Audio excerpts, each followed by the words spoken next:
Good afternoon. It is Monday, July 20th, and on your screen is a live view of the Falcon 9 rocket as it awaits its 5:30 p.m. Eastern Daylight Time launch from Cape Canaveral Air Force Station in Florida. My name is Michael Andrews, and I'm a supply chain supervisor here at SpaceX. And welcome to our webcast coverage for the ANASIS-II mission. Our customer today is Lockheed Martin on behalf of the Republic of Korea. Per the customer's request, we will not show payload deployment today. However, we will stay live on the webcast and bring you verbal confirmation of spacecraft separation. We are just at under T-minus 11 minutes and counting, and all systems are go for an on-time liftoff this afternoon. But if for some reason we are not able to launch today, we do have a backup window tomorrow at 5 p.m. Eastern. Now let's take a closer look at the vehicle that will launch our payload today. On your screen is that view of Space Launch Complex 40 with the Falcon 9 rocket. It's our two-stage liquid-fueled launch vehicle getting ready for liftoff. Falcon 9 stands at about 230 feet tall, 70 meters tall. That's greater than the wingspan of a 747 aircraft. The bottom two-thirds of the vehicle is the first stage. It's designed to be reflown 10 or more times with minimal refurbishment between flights. And as you can tell from the re-entry soot on that first stage, it's pretty easy to spot a flight-proven booster. Today will be the second flight for this particular first stage, and actually less than 2 months ago, it was the one that launched Bob and Doug to the International Space Station on our historic Demo 2 mission. At the bottom of that first stage, there are 9 Merlin engines. They get Falcon 9 off the ground and up to the thinner parts of Earth's atmosphere, before separating from second stage and making its way back down to Earth for landing. And it's this part of the rocket that we will attempt to recover for a second time on our drone ship, known as Just Read the Instructions. You can see it there. It's stationed 350 nautical miles east of our launch site. And above the first stage, above that black interstage band, is our second stage. At about T plus 2.5 minutes into flight, the first and second stage will separate, and that second stage will ignite its single MVAC engine. That'll carry the ANASIS-II spacecraft to its intended orbit. And the ANASIS-II satellite is currently safely enclosed inside the 17-foot diameter payload fairing. It's that structure on the very top of the rocket. This protects the satellites from aerodynamic heating, blows, any kind of contamination that they might experience during ascent. But once we reach the vacuum of space, we no longer need those fairing halves, and we jettison them while the second stage continues to orbit. The fairing halves we're using today are a brand new set, which means we'll be attempting to recover them today using our 2 recovery ships, Mystery and Mischief. 2 minutes before the fairings are set to land, the team will decide if conditions are good to make a safe catch attempt. Now, weather plays a big factor in the decision, as it can impact not only the sea states for the boats, but also the fairing's altitude, position, and speed, all of which impact how the fairing will fall back to Earth. And finally, around the Falcon 9 rocket is that large truss structure. It's called the Transporter Erector. We call it the TE. The TE rolls Falcon 9 to the launch pad and raises it to that vertical launch position, and also routes things like power, fluids, and communication to the rocket and satellite. Hi, I'm John Innsbrucker, Falcon 9 Principal Integration Engineer here at SpaceX. We're coming up on 8 minutes to launch, and all conditions continue to be go for launch. Falcon 9 rolled out to the pad Sunday afternoon about 25 hours before launch and went vertical 4 hours later.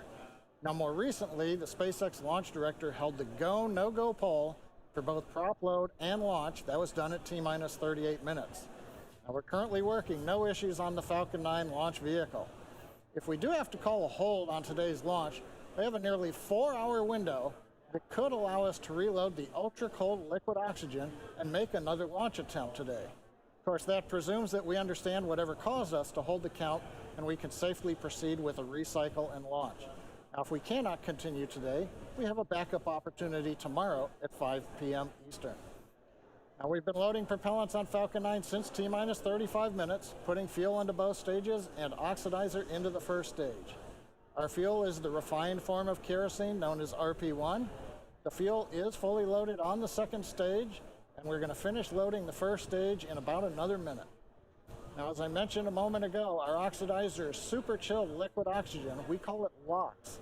Now, the LOX is currently loading into both the first and second stage. You can see the mist streaming off of the first and second stage tanks. Engine chill has started. Now, I mentioned it is super chilled. We do this in order to load more LOX into the tanks and increase performance. Typically, launch providers use LOX right near its boiling point of about 300 degrees below 0 Fahrenheit. At SpaceX, we chill the LOX about 40 degrees colder. That makes it denser. It lets us load more into the first and second stages. Now, we have to load the LOX as late as possible to keep it from warming up and decreasing the performance. We're also finishing helium loading onto the first and second stage tanks. Now, as the Merlin engine pumps pull the RP-1 and locks out of the tanks, we need to fill that emptying volume that we call the ullage. We use the helium stored in pressure vessels on the stages, and it's heated by the exhaust of the engine's gas generators. Heating the helium helps it expand to fill the tanks. Now, a moment ago at T-minus 7 minutes, we heard engine chill begins. We're now allowing a small amount of the super chilled liquid oxygen to flow past the turbopump inlets. That's cooling them down to avoid thermal shocks when we light the engines at T-minus 2 seconds. And on the spacecraft side, the team did transition the ANASIS-II payload to internal battery power starting inside of T-minus 30 minutes. That work is complete, there are no issues, and there are no further actions required before launch. We're launching out of the eastern range. The good news is air and sea space is clear. Weather balloons that have been released show the upper altitude weather is good. We did have to delay the T0 30 minutes for a small rain shower that was crossing the trajectory path. That was moving out of the way, so right now weather looks to be good for a launch in just over 5 minutes, as all systems continue to be go for liftoff at 5:30 p.m. Eastern Time. As we mentioned earlier, our customer today is Lockheed Martin on behalf of the Republic of Korea. We now have a quick message to share from Korea's president of the Agency for Defense Development. 안녕하십니까. 국방과학연구소 소장 남세규입니다. 코로나19로 어려운 환경에도 불구하고 아나시스-II 위성 발사에 동참하신 여러분께 감사드립니다. 아나시스-II 위성은 한반도 평화를 위한 것으로 한국의 IT와 우주 분야 연구개발의 한 단계 도약이 되길 희망합니다. 올해 창설 50주년을 맞는 국방과학연구소는 아나시스-II 위성 발사의 의미가 남달라 저도 코로나19 상황으로 발사장에 직접 참여하지 못해서 안타깝게 생각합니다. 비록 물리적 거리가 멀리 있지만 지능적인 온라인상의 사회적으로 가까워진 거리와 시간 때문에 저도 마음은 발사장에 계시는 전문가 동료 여러분들과 함께하고 있습니다. 라키드 마틴, 에어버스, 그리고 세상에서 가장 스마트한 펠콘 9 발사체의 발사를 주관하는 스페이스X 모든 분들의 노력에 감사드립니다. 아나시스-II 위성은 대한민국 국방부, 방위사업청, 합동참모본부, 각군 관계자와 특히 함께 연구한 국방과학연구소 위성통신체계단이 응원하고 있습니다. 아나시스-II 위성 발사와 목표한 궤도내 시험까지 성공하길 진심으로 기원합니다. 우주의 신들은 하늘길을 열어라. 펠콘 9 나가신다. 아나시스-II 완벽하라. 감사합니다. We're currently 3.5 minutes from liftoff. Falcon 9 is now moving into the final stages of the countdown. The vehicle remains in good health. Now, during that video, the transporter erector strongback did retract to the launch position, moved a couple degrees away. That's what we need, sufficient for liftoff of the Falcon 9. Fuel loading is complete on both first and second stages. The liquid oxygen loading is wrapping up on the first stage and will complete at T-minus 2 minutes on the second stage. Now, 1 minute before liftoff, you'll hear the announcement that Falcon 9 is in startup. That means the rocket's internal computers on first and second stage are controlling the launch countdown. Now, the mission manager reports the ANASIS-II space vehicle continues to be go. The range continues to be green for launch, and the weather is looking good. Now, once again, as a reminder, if we don't launch today, we have a backup opportunity tomorrow at 5 p.m. Eastern. 2.5 minutes to launch. We have closed out the first stage liquid oxygen load. That just leaves stage 2 LOX loading to finish.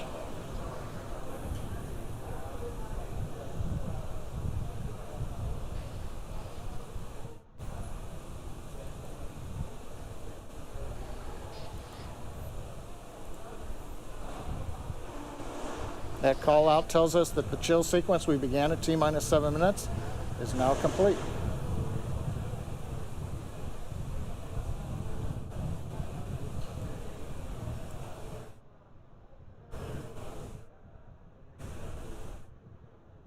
Stage 2 LOX load is complete.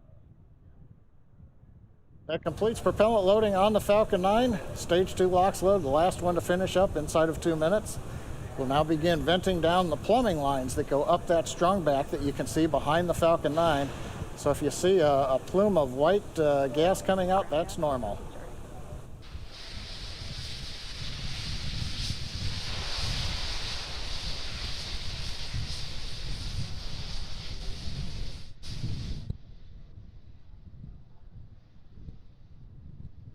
You can see in the view from the camera, we're now venting down the liquid oxygen lines on the strung back, getting ready for launch.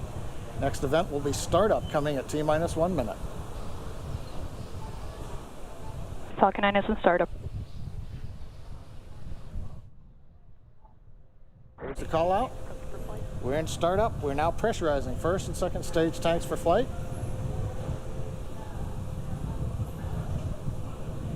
LD countdown net, go for launch. There we go. The final call to SpaceX launch director is given to go for launch. We're at T-minus 35 seconds and counting. All systems are go. T-minus 30 seconds.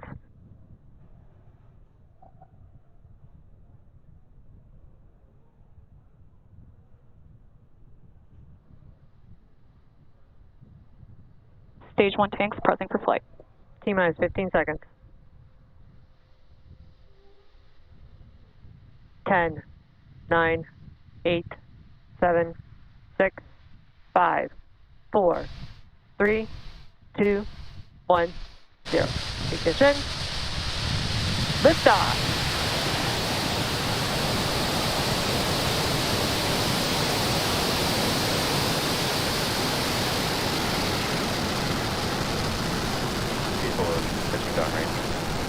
M1D propulsion is nominal.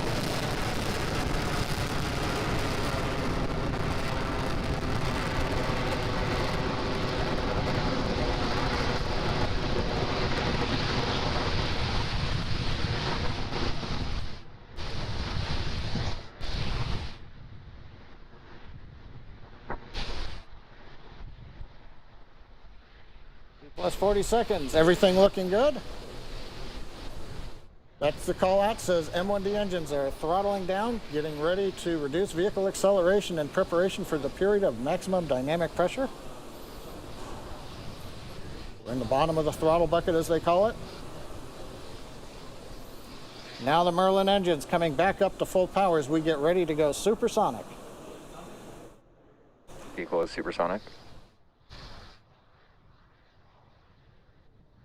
Supersonic, we're coming through the period of maximum dynamic pressure. Vehicle has reached maximum aerodynamic pressure. Guidance engineer confirms we're through the period of greatest pressure on the vehicle. Continuing downrange, trajectory looks good. Propulsion looks good. Avionics looks good.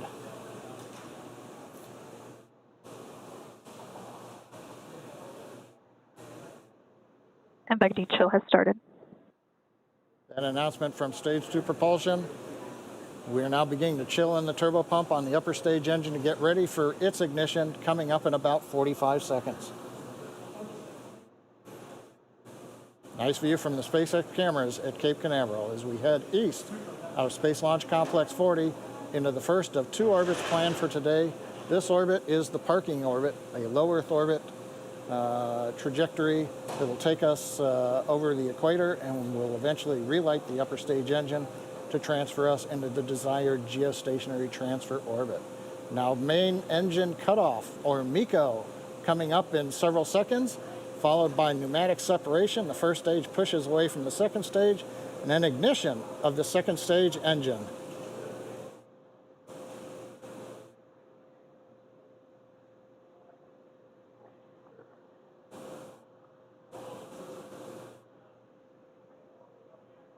MECO. Separation confirmed. MECO on time. Stage sep looks good. And the call out, MVAC-D engine is at full power. The view on the left screen, you can see the large titanium grid fins now slowly opening. That begins about a 2-minute period as we slowly rotate the first stage around to get it ready to come back through the atmosphere and land on the drone ship in the Atlantic off the east coast of Florida. Right-hand side, second stage engine glowing red. That's normal for the MVAC-D. Trajectory. Trajectory is nominal, we've heard from the guidance engineer. Great views coming from space. We're coming up on fairing deploy.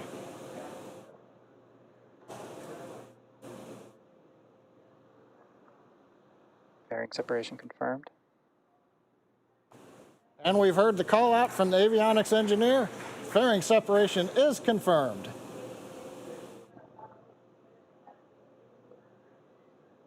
I think you can see in the background behind the MVAC-D nozzle, one half of the fairing way in the distance as it went past the camera. So right now we're coming up 4 minutes into flight. Trajectory is looking excellent. We're right down the middle of the road. Power on the upper stage engine is good. Bermuda is now getting the telemetry from the Falcon 9, and we're getting great views from space at T plus 4 minutes and 13 seconds. For those of you just joining us, we had a successful liftoff of our Falcon 9 rocket at 5:30 p.m. Eastern Time from Cape Canaveral. On the right-hand side of your screen, our second stage, its engine is glowing as we continue to take the ANASIS-II satellite payload to its desired orbit. On the left-hand side, our first stage. We're beginning our recovery attempt on our drone ship out in the Atlantic Ocean. The next milestones coming up include that first stage's entry burn, followed by the second stage engine cutoff, known as SECO-1, the first stage landing burn, and then that hopeful landing. The entry burn will occur at about 6.5 minutes after liftoff. And what you don't see pictured here are those two fairing halves. They've been jettisoned, and it will take some time for them to get down to sea level. So we won't be covering on the webcast that recovery attempt status, but stay tuned on social media for updates.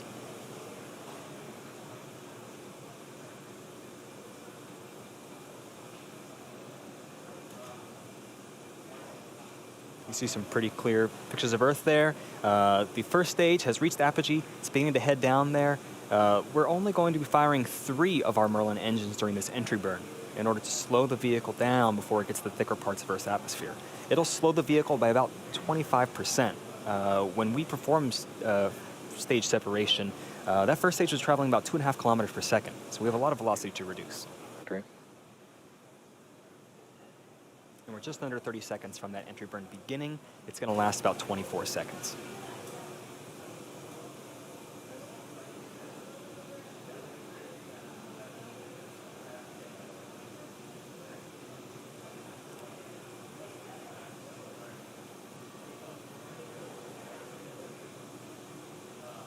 We're 10 seconds away from entry burn.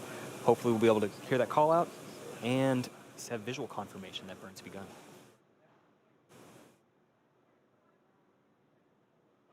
Stage 1, entry burn startup. Our entry burn has begun. You'll see that the exhaust there will grow and start to become elliptical as we turn on the engines. The center engine fires first, the 2 side engines fire shortly after that. So that exhaust will seem to grow during this burn.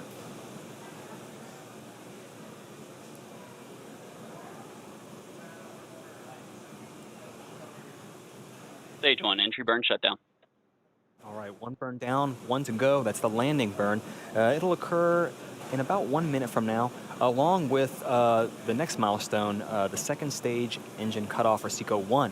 That'll be at T plus 8 minutes, 7 seconds. During SECO-1, we shut down the second stage MVAC engine on the right-hand side of the screen. Also signal first stage, Cape Canaveral, expected. In about 25 seconds after SECO-1, Falcon 9 will touch down, hopefully, on our drone ship. Just read the instructions. Currently, it's in the Atlantic, about 350 nautical miles off the coast of Florida. Start of terminal guidance.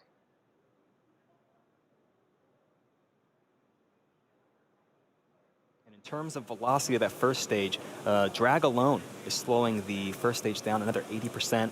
That landing burn will take us back to get that last 20%, touch us down safely.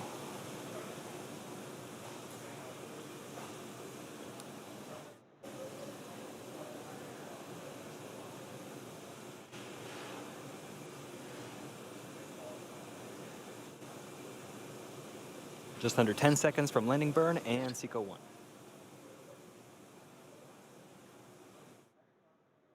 SECO. Stage 1, landing burn startup. We have confirmation of both landing burn and SECO-1. We're waiting confirmation of a good orbital insertion for that ANASIS-II satellite.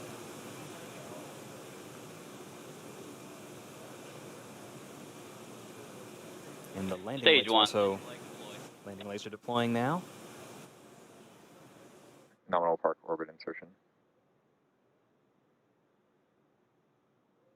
And there it is. That is our 57th successful landing of a Falcon 9 on our drone ship. Just read the instructions. While we were watching that landing, we also had confirmation of nominal orbit insertion. We're all pretty excited over here at SpaceX for being able to use this first stage for a third time coming up. But going back to our primary mission on the second stage, it's going to coast for about 18 minutes until we cross the equator, where we perform the second of 2 burns of the upper stage to help change the orbit. We're going to take a break until then. We're going to leave you with a map of where we are in the mission. We'll be back at about T plus 26 minutes for the second burn of our MVAC engine.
Also signal Bermuda as expected.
Engine cut off.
Acquisition of signal, goodbye.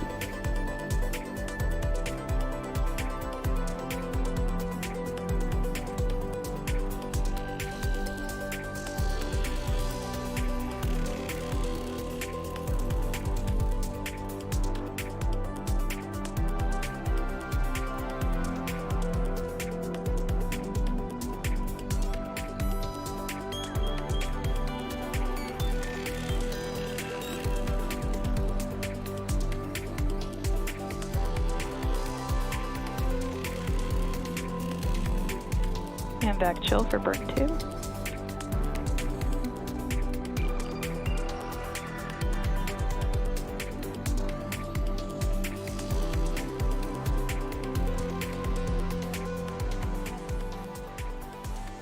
Welcome back. John Innsbrucker here at SpaceX headquarters in Hawthorne, California. It's T plus 26 minutes.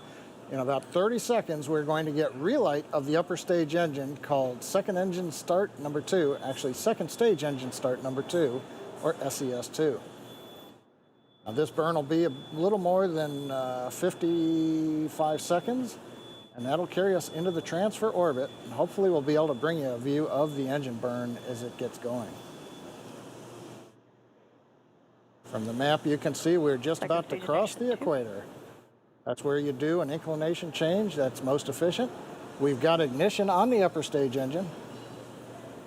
And propulsion engineer calls out that the ignition looks good. We're up at power.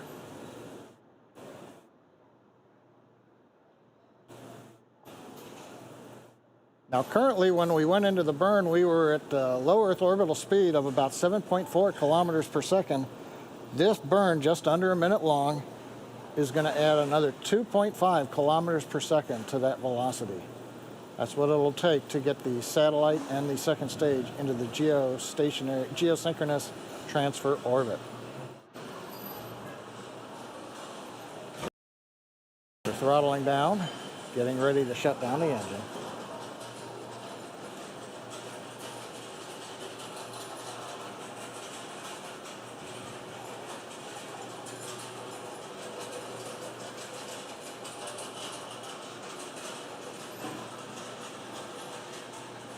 SECO-2. SECO-2 confirming the second stage engine cutoff number 2. Now we're going to wait and listen for guidance to tell us how the orbit looks.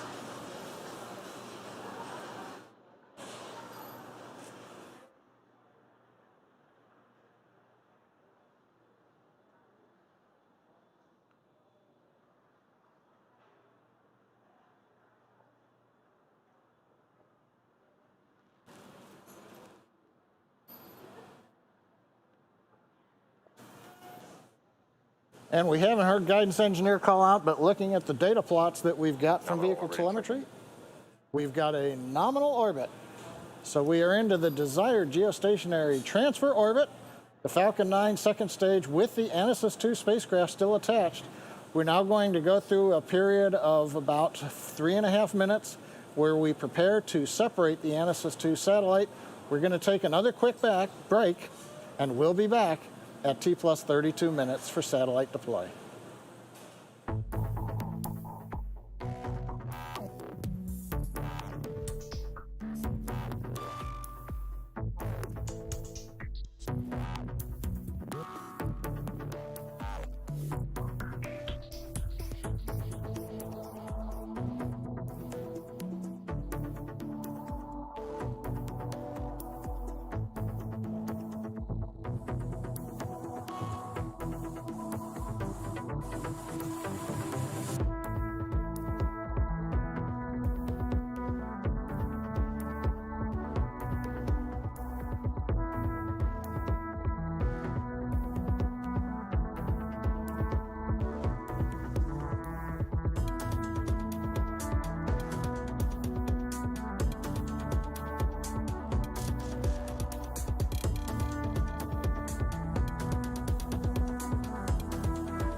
Acquisition of signal, South Africa.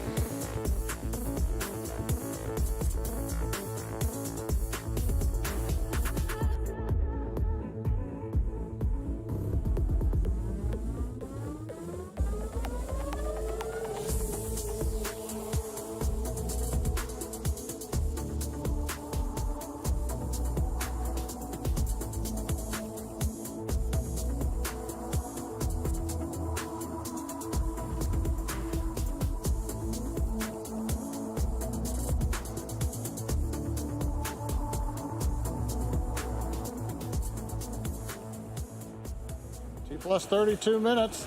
It's been a great mission so far. Falcon 9 lifted off. We had a 30-minute weather delay because we had a little bit of a shower band go by the trajectory. But when we launched, had great skies. We had great views from first stage and second stage. Saw the first stage land on the drone ship. We've done the 2 burns of the upper stage engine. Both of them were nominal.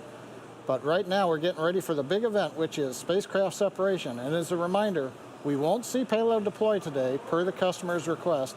So we're going to listen in for the avionics engineer to call it. Payload separation confirmed. And there it is. Avionics engineer calls. Payload separation has deployed, confirming that via telemetry. And so 32 minutes, 49 seconds into flight. That's the camper. We've done the primary mission. We've brought the first stage back to the drone ship. It's been a great day. Took a little while getting here, but well worth it with a totally successful mission today. And with that successful payload separation, that will end our coverage for today. We want to say thank you to Lockheed Martin and the Republic of Korea for entrusting us with today's flight. Also, a special thanks goes out to the 45th Space Wing for range support and to the Federal Aviation Administration for licensing support. And of course, thank you for watching. Have a good night.